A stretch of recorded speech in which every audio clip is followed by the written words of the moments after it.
हमारी विशेष सीरीज ब्रह्मांड के गुप्त नियम के तीसरे एपिसोड में आप सभी का स्वागत है।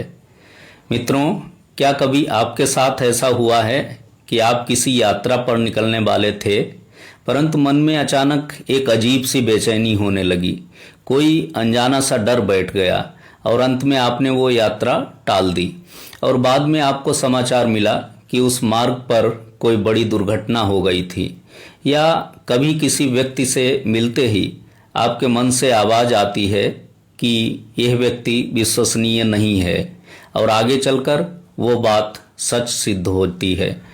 हम इसे केवल अपना वहम या मन का डर मान लेते हैं, परंतु आधुनिक विज्ञान और हमारा सनातन दर्शन कहता है कि यह आपका वहम नहीं है, यह आपके भीतर बैठी आपकी छठी इंद्री या आपकी अंतः प्रेरणा है, जिसके माध्यम से ब्रह्मांड आपको आने वाले समय के संकेत देता है।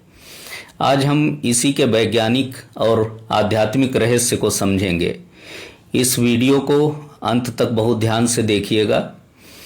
मित्रों, विज्ञान कहता है कि हमारी 5 इंद्रियां हैं: आँख, नाक, कान, जीभ और त्वचा, जिनसे हम बाहरी दुनिया को अनुभव करते हैं। परंतु हमारे मस्तिष्क के भीतर, हमारे माथे के ठीक पीछे एक और अद्भुत हिस्सा होता है जिसे पिट्यूटरी ग्लैंड कहा जाता है। चिकित्सा विज्ञान में इसे मास्टर ग्लैंड कहते हैं, क्योंकि ये पूरे शरीर के एंडोक्राइन सिस्टम को नियंत्रित करती है। जब हम बहुत शांत होते हैं तो हमारा अवचेतन मन हमारे आसपास की उन सूक्ष्म तरंगों और सिग्नल्स को भी पकड़ लेता है जिन्हें हमारी ये 5 इंद्रियां नहीं देख पाती।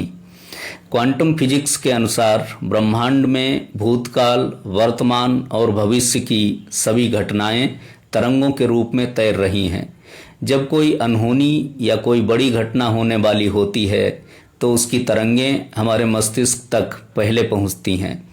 हमारी ये मास्टर ग्लैंड और न्यूरॉन्स उसे एक गट फीलिंग यानी पेट में अजीब सी हलचल, घबराहट या एक आंतरिक बोध के रूप में हमें संकेत देते हैं।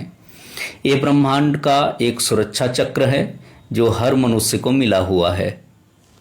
हमारे सनातन धर्म और योग शास्त्र में ऋषियों ने इस पिट्यूटरी ग्लैंड के समानांतर स्थान को तीसरा नेत्र या आज्ञा चक्र कहा है। भगवान शिव का तीसरा नेत्र इसी आंतरिक बोध और दिव्य दृष्टि का प्रतीक है। प्राचीन काल में हमारे ऋषि मुनि ध्यान के बल पर ऋतुओं के बदलने, आने वाले संकटों या अकालों का पूर्वानुमान लगा लेते थे। आज की इस आधुनिक और शोर शराबे वाली जिंदगी में हमने अपने इस आंतरिक यंत्र को पूरी तरह भुला दिया है।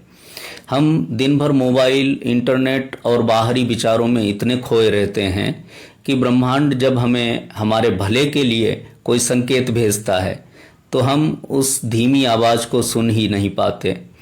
हम अपनी अंतः प्रेरणा की अवहेलना कर देते हैं और बाद में पछताते हैं।